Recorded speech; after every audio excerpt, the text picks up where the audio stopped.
Last year at the conference, there was a lot of discussion about natural gas and shale and this new abundance of natural gas we have.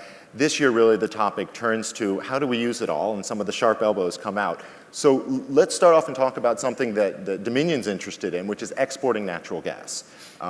You have had an import facility in Maryland on Chesapeake Bay for years, and now you've put in applications to export from it. First of all, explain to the audience, what's the economic case? Why would you want to export gas from the United States? Well, you put it in a broader context. We right now are producing a little bit less gas than we use across the country. With the balance comes imports from Canada largely, right, or through like a facility we have in the Chesapeake Bay. All the prognosticators say, EIA and others say that those lines will cross in 10 years, whenever it is, 10 years, some say 15 years, some say 20 years, whatever. And we'll be producing significantly more gas than we use, even with the increase in electric generation coming from natural gas. So we got to do something with it to help make sure that it's sustained and the production is sustained in sending drillers. Exporting is one of those things to do. I don't believe there's going to be a lot of export facilities built. They're very expensive. How many do you think ultimately will be built? I think they're up to 23 now in permits. That have been proposed, yeah. Yep. But it reminds me of when import facilities were being looked at. There were almost 20 announced, and I think 4 built. You think that's a reasonable number for export facilities? Maybe 5 or 6 or 7. I would think ours would probably be the only one on the east coast of the United States.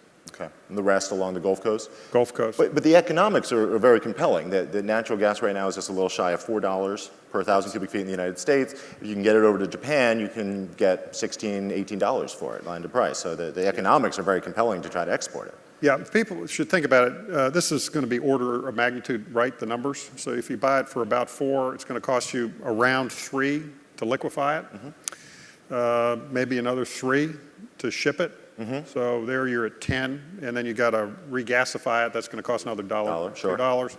So you're looking $11, $12 gas delivered in the country, or once it's regasified. So it's not like you can have a lot of this is one of the arguments I find most frustrating, that somehow we're going to double, triple, quadruple the price of natural gas because we're exporting some. Okay. There's natural brakes on it. From the cost of liquefaction, transportation, regasification. Isn't there an argument to be made that with all this gas we have, if you make sure, or you somehow create a structure so it goes into manufacturing, there'll be more economic uplift. You still have the economic benefit from drilling the wells and putting in the pipes, but you'd also then have permanent jobs creating fertilizer and steel and petrochemicals. Wouldn't that be a better deal for the United States to grow the economy, to keep that gas here at home? Well, you can make that argument about almost anything we export. I've seen some talk about exporting wheat. Wouldn't we'd be better off if we just kept all of our wheat here in the United States?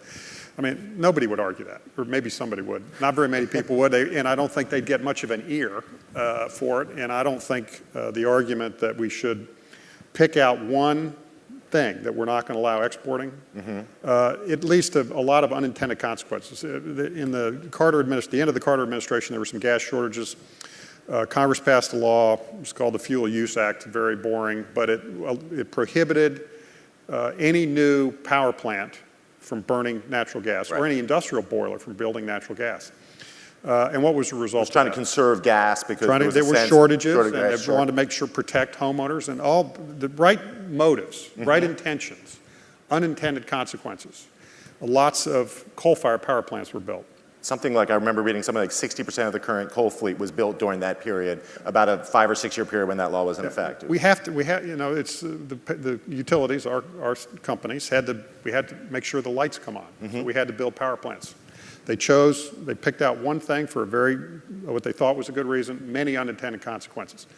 Nobody knows what would happen if you said, we're just going to stop the export of natural gas and see what happens.